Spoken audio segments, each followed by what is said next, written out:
জলবায়ু পরিবর্তনের প্রভাবে জাপান জুড়ে রেকর্ড তাপমাত্রা দেখা গেছে। অতিরিক্ত তাপমাত্রায় গবাদি পশুর গর্ভপাত এবং মৃত বাছুর জন্মের সংখ্যা বেড়েছে, যা খামারে প্রজননে ব্যবসাতে প্রভাব ফেলছে।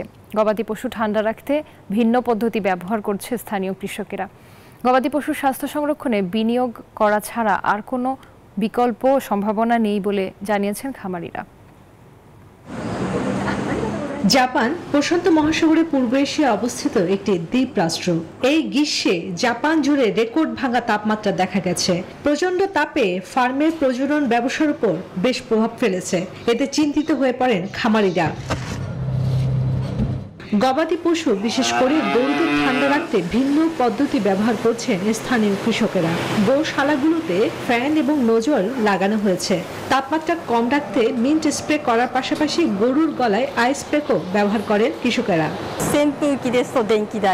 এটি আমাদের পারিবারিক ব্যবসা। তাপের চাপে গর্ভপাত এবং মৃত বাছুরের সংখ্যা বৃদ্ধি পেয়েছে। গোয়ালঘর ঠান্ডা করার জন্য এই ব্যবস্থাগুলি নেওয়া হলেও সময় এবং অর্থ খরচ বেড়েছে।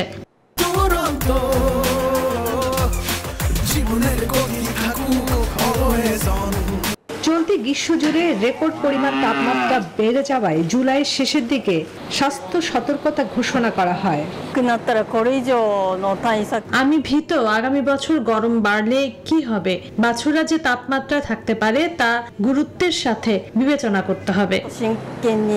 ভবিষ্যতে তাপমাত্রা বৃদ্ধি পাওয়ার আশঙ্কায় শীতাতপ নিয়ন্ত্রিত সুবিধা তৈরির মতো গরমের বিরুদ্ধে ব্যবস্থাগুলোকে গুরুত্ব সহকারে বিবেচনায় নিতে হবে। পশু স্বাস্থ্য সংরক্ষণে বিনিয়োগ করা ছাড়া আর কোনো বিকল্প নেই, মত খামারিদের। চন্দ্রানী চন্দ্রা, নিউজ 24।